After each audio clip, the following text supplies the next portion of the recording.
अपने हाथ से रोटी बनाकर भोग लगाते, भगवान जी को बहुत प्रेम करते। और जब वो चक्की पीसते ना तो पसीना निकलता रहता, तो पीछे खड़े भगवान, सुनो भक्त क्या, अम्बरीश क्या कर रहे हैं, भगवान के लिए चक्की पीस रहे हैं कि आटा निकलेगा गेहूं से, रोटी बनाएंगे, ठाकुर जी को खिलाएंगे। अब यहाँ वो गेहूं पीस रहे हैं और पीछे खड़े होके भगवान उनको पंखा कर रहे हैं। अम्बरीश ऐसे अपने पीताम्बर से भगवान श्रीमन नारायण, भगवान क्या कर रहे हैं, अम्बरीश जी को हवा दे रहे हैं, और अम्बरीश क्या कर रहे हैं, चक्की पीस रहे हैं। और जब अम्बरीश को लगा कि कोई हवा कर रहा, पलट के देखा तो भगवान बैठे, चरणों में गिर पड़े, प्रभु काहे अपराध करा रहे हो, हम तो आपके दास हैं और आप देखो हमें पंखा झलका रहे हो, कितना बड़ा अपराध हो जाएगा। अम्बरीश जी बोले, प्रभु ये अपराध हम सह ना पाएंगे। भगवान बोले, अम्बरीश क्या करूं, ये बताओ मैं किसका ध्यान करूं, मैं किसकी, मैं थक गया बैकुंठ में रहते रहते, मुझे भी सेवा करनी है, किसकी। बोले, तुम भक्त हमारी सेवा करते हो तो हमारा भी मन होता है कि हम अपने भक्तों की सेवा करें। हम कहाँ जाएं, तुम दिन भर हमें पंखा झलकाते हो, तुम दिन भर हमें हवा करते हो, हम किसको हवा करें। भगवान भी बैकुंठ में बैठे बैठे थक जाते हैं, तब तो आते हैं राम बन के, कृष्ण बन के, नाना प्रकार के अवतार लेकर। लॉकडाउन था कोरोना काल में, घर में बैठे बैठे आप लोग थक गए कि नहीं। कुछ लोग तो गाड़ी लेके घूम फिर के फिर आ जाते थे घर में, कहीं जाना आना तो था नहीं, तो सड़क में ही घूम घाम के आ जाते थे, घर में कब तक घुसे रहे। ऐसे ही भगवान भी बैकुंठ में कब तक घुसे रहे, उनका भी जी करता चलो थोड़ा आज नहा के आए बढ़िया सरयू जी में, यमुना जी में। इसलिए भगवान अवतार लेते हैं जरा, कृष्ण और यशोदा का दूध पीते हैं, खेलते हैं। एक दिन क्या हुआ, कन्हैया नंगे पड़े थे यमुना के किनारे, सारे बच्चे थे और नंग धड़ंग पड़े हैं, और काय में बालू में लौट रहे हैं। ये बैकुंठ में रह रहे के थक गए हैं, यहाँ के लौट रहे हैं, चित्तपट्ट हो रहे हैं ऐसे ऐसे यमुना के किनारे। और कन्हैया अकेले नहीं थे, सारे ग्वाला सब नंगे और लेट रहे हैं। और तभी दुर्वासा जी आ गए, और जब दुर्वासा जी आए तो दुर्वासा जी को पता चला कि जगत का पालनहार अवतार लेके नंद को छोरा बन के आयो है।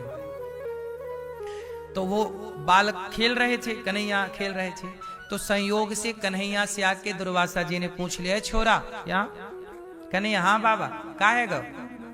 बाबा बोले, सुन बेटा, मैंने सुन रखे हो कि नंद को छोरा भगवान है। तो कन्हैया बोले, हाँ बाबा भगवान है, बोल का करेगो। दुर्वासा जी बोले, भैया वाह नंद के छोरा को पता बताए दे कि वो नंद को छोरा रहे कहां, मैं वाकू दर्शन कर लूं। तो कन्हैया बिल्कुल धूल में लिपटे थे और नंग धड़ंग खड़े थे। तो भगवान बोले कि बाबा मैं ही नंद को छोरा हूं। अब तो दुर्वासा जी को मोह हो गया। क्या हो गया, मोह। कैसा मोह, दुर्वासा जी अब भगवान बोल के चले गए, और फिर वो यमुना जी में नहाए, और नहा के फिर बालू में लौटने लग जाए, फिर नहाए, फिर बालू में चित्तपट्ट लौटने लग जाए, और ग्वाल वालों के संग कभी कबड्डी खेलें, कभी वो उनकी पीठ में बैठ जाएं, कभी इनकी पीठ में वो बैठ जाएं। अब दुर्वासा जी बोले, हे भगवान, ये भगवान तो हो नहीं सकता, यदि यही नंद को छोड़ा है तो ये भगवान नहीं हो सकता। क्यों है, नंगा घूम रहा है, बालू लपेटे है, ना इसके पास कपड़े हैं, ना इसके खाने का कुछ ज्ञान है, ना देखो जरा, ये भगवान थोड़ी हो सकता। सोचिए दुर्वासा जी जो दिन रात भगवान का ध्यान करने वाले हैं, जब उनके सामने भगवान आए तो पहचान नहीं पाए। भगवान को कौन पहचान सकता है, भगवान को कौन जान सकता है, जिन्हें वो स्वयं जनाना चाहें, सोई जाने जेहि देहु जनाई, जानत तुम्हें होई जाए। यदि वो नहीं जनाना चाहें तो भगवान को ब्रह्मा नहीं जान पाए, मुह्यन्त यत् सूरयः। नहीं जनाना चाहें तो दुर्वासा जी नहीं जान पाए, माता सती नहीं जान पाई, देवराज इंद्र नहीं जान पाए। जब नहीं ही जनाना चाहेंगे तो भला आप भला हम कैसे जानेंगे? इसलिए भगवान की सत्ता को, भगवान की माया को, भगवान को जान लेना सबके बस की बात। इसलिए कहता हूं कि तनिक जान करके घमंड ना कर लेना कि हमने सब जान लिया। तनिक जान कर अभिमान ना कर लेना कि हमने सब जान लिया। जो सब जानते थे वो भी कुछ नहीं जान पाए। जो सब जानते थे वो भी कुछ नहीं जान पाए। तुम तो कुछ नहीं जानते तो क्या सब कुछ जान लोगे?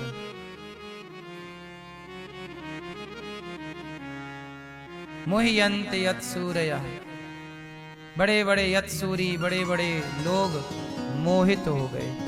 अच्छा, जब दुर्वासा जी को मोह हुआ तो सुनो क्या हुआ। दुर्वासा जी को जब मोह हुआ ना, तो दुर्वासा जी को मोह हुआ, भगवान समझ गए कि बाबा चक्कर में पड़ गए। तब भगवान ना छोटा सा मुंह खोले, वही बालू पर लेटे कन्हैया नंग धड़ंग मुंह खोले, और जब मुंह खोले ना तो दुर्वासा जी समा गए भगवान के मुख में। और दुर्वासा जी जब मुख में समाए तब दुर्वासा जी ने भगवान के भीतर सब कुछ दर्शन किया, पूरा ब्रह्मांड देखा। अंदर भी कृष्ण लीला देख रहे हैं, नंद को छोरा बालू में लौट रहा है। और दुर्वासा जी अंदर पूछ रहे, दुर्वासा जी खुद दुर्वासा को देख रहे हैं भीतर कि एक दुर्वासा जी मोह में पड़े हैं। अब दुर्वासा जी समझ गए, हे भगवान ये तो प्रभु की लीला है। सब कुछ दिखाया, ब्रह्मांड दिखाया, सब मतलब स्वर्ग दिखा, अतल वितल सुतल तलातल रसातल महातल पाताल भूर व स्व महरलोक सत्यलोक जनलोक तपलोक, जितना कुछ था रोम रोम प्रतिवेद कहें। ब्रह्मांड निकाया निर्मित माया रोम रोम प्रति वेद कहें। जिनके एक रोम में अनेक अनेक ब्रह्मांड लटक रहे हैं, वो सब कुछ पूरा सब कुछ दिखाया भगवान ने। बैकुंठ दिखाया, भगवान के प्रकट होने की लीला दिखाई, सब दिखा दिया। अब तो दुर्वासा जी रहे भीतर, और जब भीतर रहे तो ऐसा लगा कि कई कल्प बीत गए। वो बाहर आए तो दुर्वासा जी भगवान ने फिर बाहर खड़ा कर दिया। दुर्वासा जी बाहर खड़े, और जब बाहर आए तो लेट गए कन्हैया के चरणों में। ब्रजवासी बोले, लाला ये बाबा को कहा है गौ? कन्हैया बोले कि अकल ठिकाने लग गई। अक्कल ठिकाने लग गई। दुर्वासा जी चरणों में पड़े हैं, हे प्रभु क्षमा कर दो, आप तो करो लीला, ये बालू में खेलो। कई बार भगवान की लीलाएं इतनी सहज और सरल होती हैं कि सामान्य प्राणी समझ नहीं पाता। और की क्या कहें, भगवान शिव की शक्ति नहीं समझ पाई।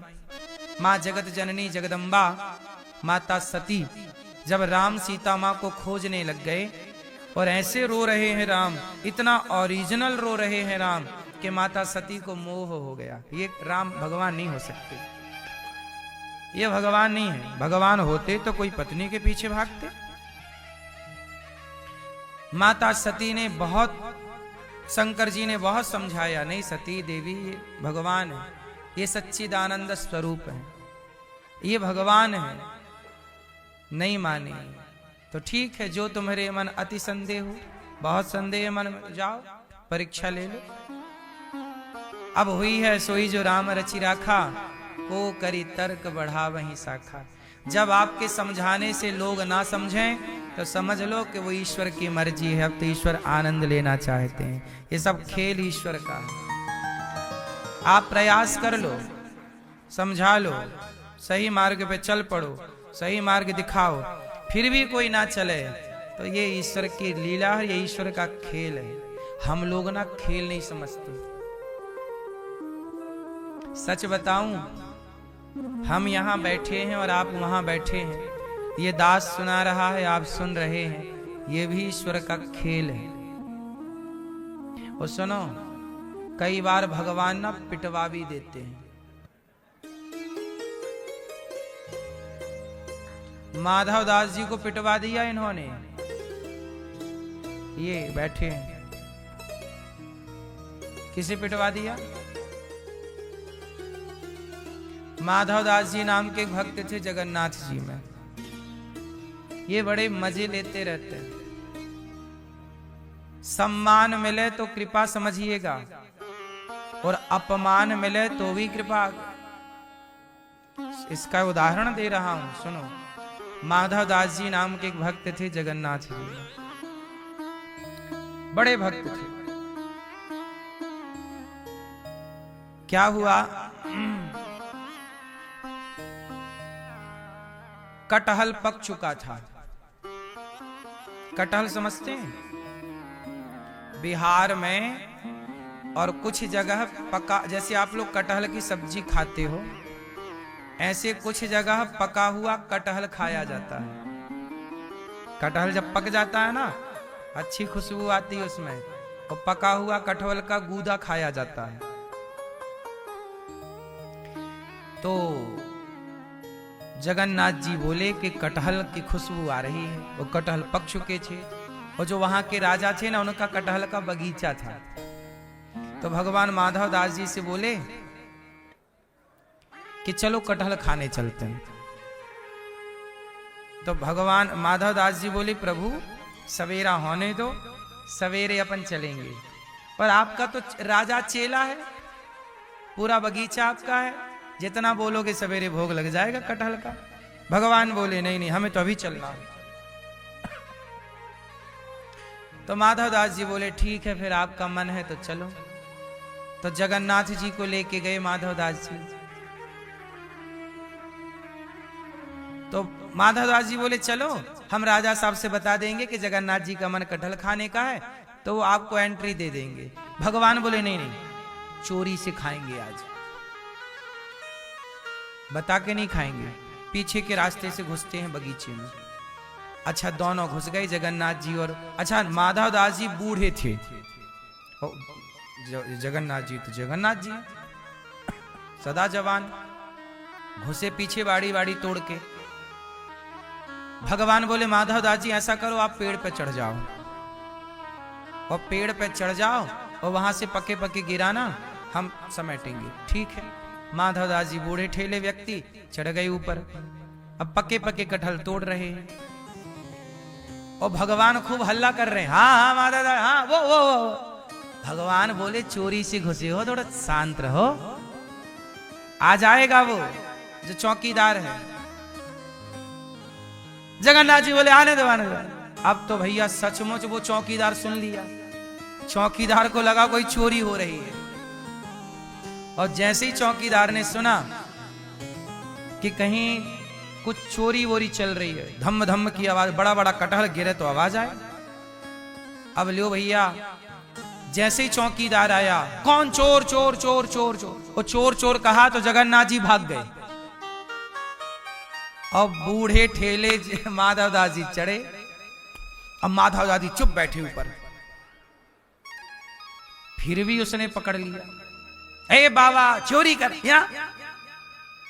बाबा बोले भैया मैंने नहीं चोरी की, वो जगन्नाथ जी का मन था, भगवान का नाम ले रहा, बच रहा। उड़ा हे भैया उतर के खूब मार लगाई चौकीदार ने।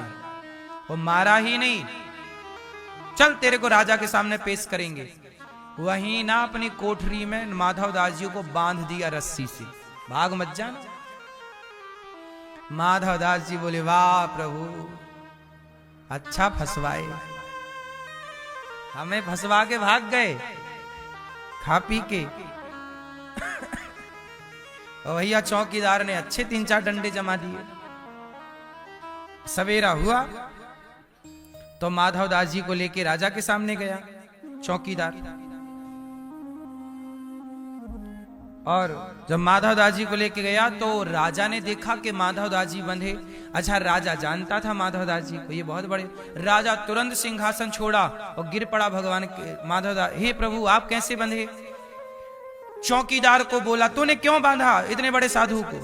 चौकीदार बोला महाराज ये साधु वाधु नहीं है, चोर है, मैंने रंगे हाथों पकड़ा। राजा बोले ये चोर नहीं है, साधु है। चोर वो बोला, चौकीदार महाराज आपको गलतफहमी हो गई, ये कटहल चुरा रहे थे। तब राजा साहब ने कहा, महाराज क्षमा करो, क्या आप कटहल चुरा रहे थे? क्या है पूरी बात? तब बताई कि जगन्नाथ जी का मन था कटहल खाने का, हम दोनों ही आए थे, वो तो भाग गए और हम फंस गए। राजा ने कहा कि जगन्नाथ जी की इच्छा थी कटहल खाने की। हाँ, तुरंत राजा ने पूरा बगीचा जगन्नाथ जी के नाम लिख दिया। प्रभु आज से पूरा बगीचा। ये बिल्कुल सत्य कथा है, ये कोई कथा हम बना के नहीं बता रहे हैं, ये सत्य कलयुग की घटनाएं हैं, ये सब भक्तमाल की कथाएं हैं। हाँ गुरु जी, माधवदास जी को राजा ने प्रणाम किया और माधवदास जी गए। हम केवल ये बात आपको केवल इसलिए बता रहे हैं कि भगवान कई बार सम्मान दिलाते हैं तो कई बार अपमान भी होता है। तो आप ये मत सोचिएगा कि अरे हम तो भक्त हैं, हमारा अपमान कैसे। भगवान आनंद लेते हैं। कई बार आपने देखा होगा छोटे बच्चों को हंसाया जाता है, वो हंसते हैं ना तो माँ बाप लोग बड़ा आनंद लेते हैं। वो कई बार ना कुछ बच्चों को रुला के लोग आनंद लेते हैं। बोलो हाँ, चिटकोटी काट देंगे बच्चा रोएगा, उसे चिढ़ाएंगे बच्चा रोएगा, तो वो रोता है ना तो भी कुछ लोग आनंद लेते हैं कि भाई बच्चा, चिढ़ाते हैं। बोलो हाँ, तो बच्चे हंसते हैं, हंसने में भी सुख लेते हैं माँ बाप, बच्चे रोते हैं रोने का भी सुख लेते हैं माँ बाप। ऐसे भक्त के हंसने, भक्त के रोने का, दोनों का सुख भगवान लेते हैं। इसलिए सम्मान मिल जाए तो कृपा, अपमान मिल जाए तो कृपा, जीवन मिले तो कृपा, मृत्यु मिले तो कृपा, यश मिले तो कृपा, अपयश मिले तो कृपा, हानि मिले तो कृपा, लाभ मिले तो कृपा। जो हर परिस्थिति में कृपा का अनुभव करता है वही भक्त होता है। वही भक्त की परिभाषा, सीधी परिभाषा है भक्त की, जो हर परिस्थिति में कृपा का दर्शन करे, जो शिकायत ना हो। अब माधवदास जी ने शिकायत थोड़ी की कि आपने पिटवा दिया। और ये कथा केवल माधवदास जी की नहीं, कितने भक्त हैं जिनकी खूब पिटाई हुई, नहीं हुई? और की तो छोड़ो, विभीषण की पिटाई हो गई। रावण ने जमाया लात। अच्छा, विभीषण को लात सही मारा कि गलत मारा रावण ने? हैं? क्यों? ठीक पड़े कि नहीं? ठीक पड़े विभीषण को। क्यों? क्योंकि बिना लात खाए ये राम की शरण में जाते ही नहीं। कुछ लोग ठोकर खा के ही ठाकुर की शरण में आते हैं। ठोकर ना लगती तो विभीषण राम के पास नहीं आते। अच्छा, रावण बहुत समझदार है। रावण जान गया कि लंका आगे यही संभालेगा विभीषण, क्योंकि हम तो सब लड़ मर के चले जाएंगे, मोक्ष पालेंगे ना राम के हाथों। विभीषण बार बार रावण डांट रहा है, अपमानित कर रहा, जलील कर रहा, पर विभीषण जा ही नहीं रहे। विभीषण का भी लगाव लंका में था, अटैचमेंट तो था ही। वरना हनुमान जी जब आए थे समझाने तभी चले जाते कि हनुमान जी हमें भी ले चलो। नहीं नहीं, हम नहीं जाएंगे अभी, तो मना कर दिया। रावण बोला कि भाई ये तो जा ही नहीं रहा, कैसे जाएगा? तो बोले बातों से नहीं जा रहा है, लातों से जाएगा। तब रावण ने एक लात जमाई और विभीषण जब लात खाए तब रावण जब ही विभीषण त्यागा, भयं विभव बिनु तब ही अभागा। अस कही चला विभीषण जब ही, आयुहीन भय सब तब ही, साधु अवज्ञा तुरत भवानी। रावण ने लात मारा, ये तो विभीषण के लिए भलाई थी, पर रावण के लिए नुकसान हो गया। रावण उसी क्षण अभागी हो गया जब उसने एक भक्त का अपमान कर दिया। सही है। हम आपको ये सारी बातें सिर्फ इसलिए बता रहे हैं कि अपमान भी आएगा, गालियां भी आएंगी। आप साधु हो, भक्त हो, इसका मतलब ये नहीं कि आपका केवल सम्मान होगा। अपमान सह सकते हो क्या?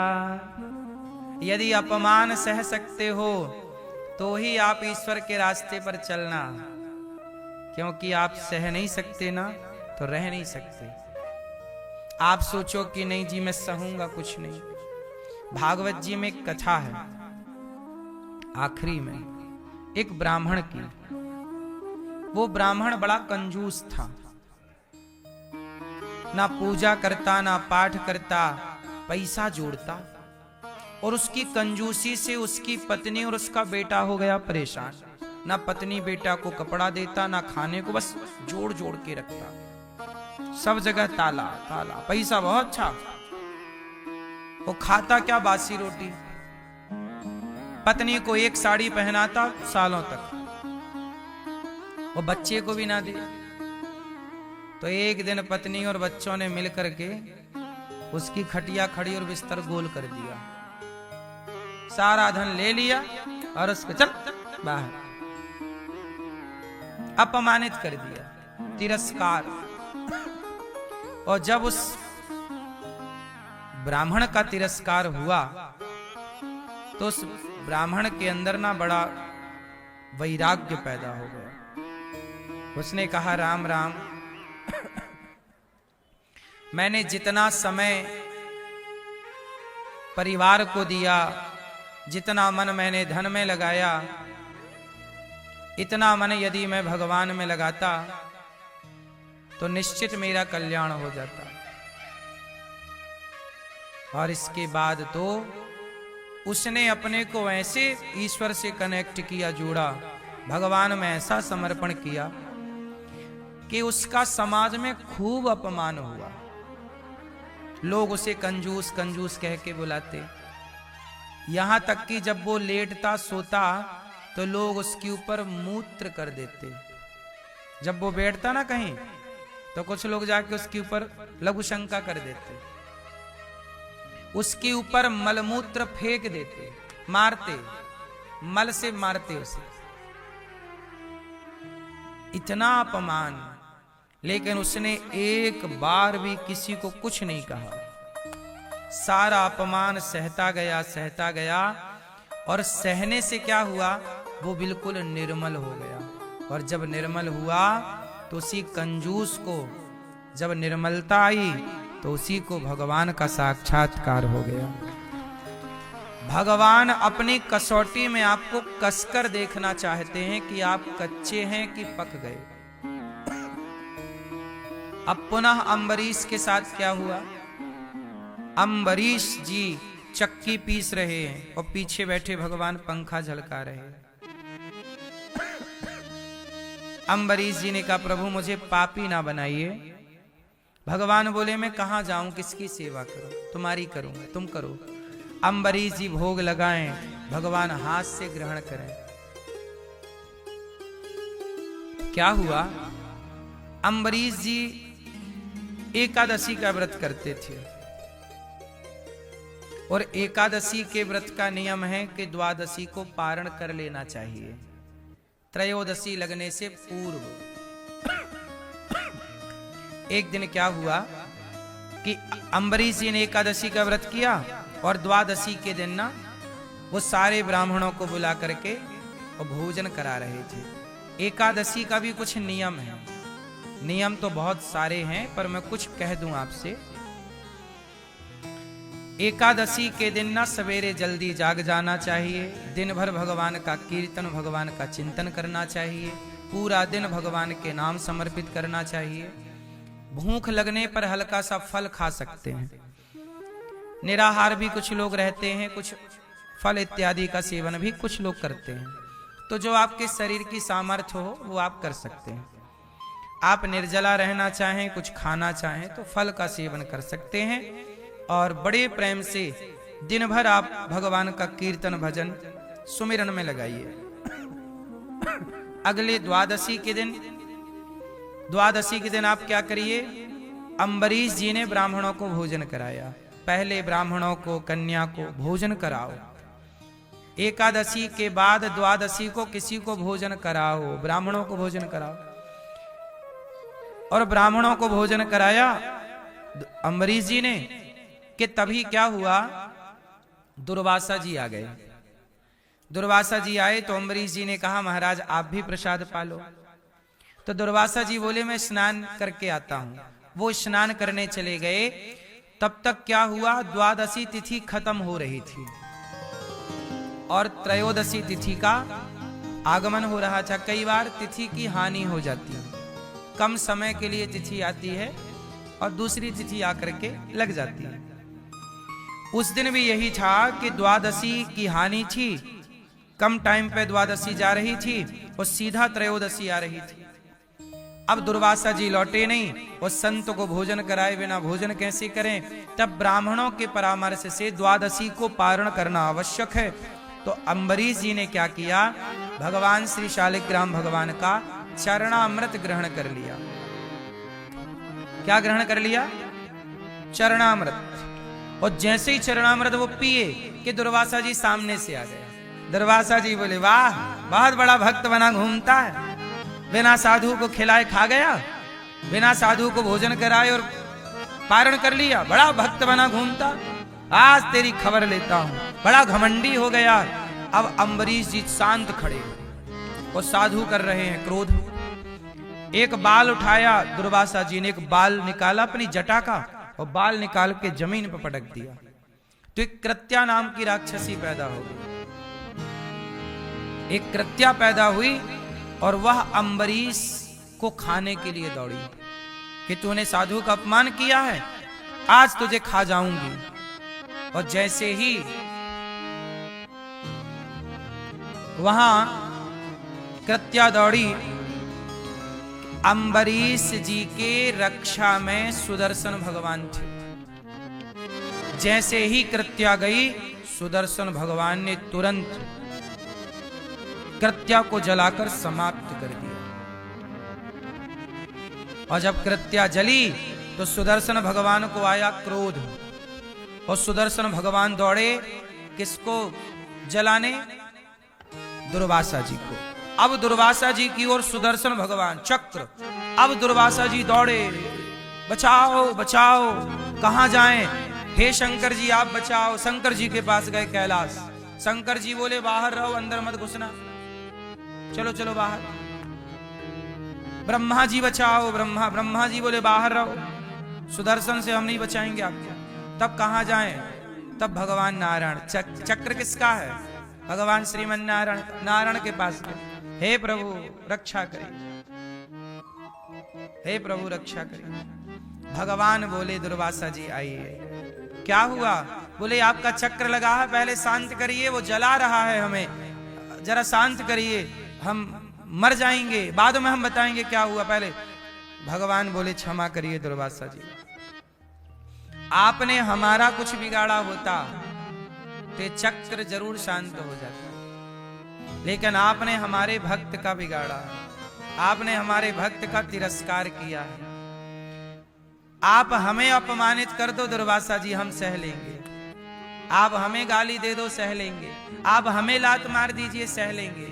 पर आप हमारे भक्त का अपमान करेंगे, हम तनिक बर्दाश्त नहीं करेंगे। हम तो भक्तों के दास हैं। भगवान बोल रहे हैं अहम भक्त पराधीन ये दारागार पुत्राप्तान प्राणान वित्तमिमं परम हित्वा माम शरणम याता कथम तांस्तक्तु मुत्सहे। जिन भक्तों ने हमारे लिए अपनी पत्नी, अपना पुत्र, अपना परिवार छोड़ा है, उन भक्तों को दुर्वासा जी हम कैसे छोड़ सकते हैं। जिन्होंने दिन रात केवल हमें स्मरण किया है, जिनका हमारे सिवा कोई नहीं है, ऐसे भक्तों को दुर्वासा जी हम कैसे छोड़ सकते हैं। आपने हमारे भक्त का तिरस्कार किया। अहम भक्त पराधीना यस्वतंत्री वध्वजा। जाओ, यदि हमारा भक्त माफ कर दे आपको तो आपकी माफी है, वरना आज आपकी मृत्यु निश्चित, कोई नहीं बचा सकता। जाओ। अब दुर्वासा जी दौड़े दौड़े दौड़े, सब देवता सारी धरती दुनिया देख रही है, दुर्वासा जी भागे भागे फिर रहे। ये दुर्वासा जी भी छोटे मोटे साधु नहीं है, बहुत उच्च कोटि के साधु है, उच्च कोटि के भक्त हैं।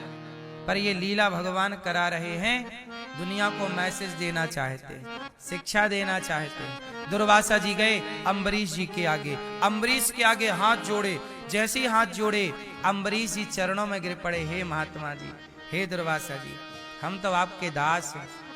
दुर्वासा जी बोले, अम्बरीश हमें माफ कर दो, हमने तुम्हारा अपमान किया, जल्दी सुदर्शन को क्षमा करवाओ, सुदर्शन को रुकवाओ।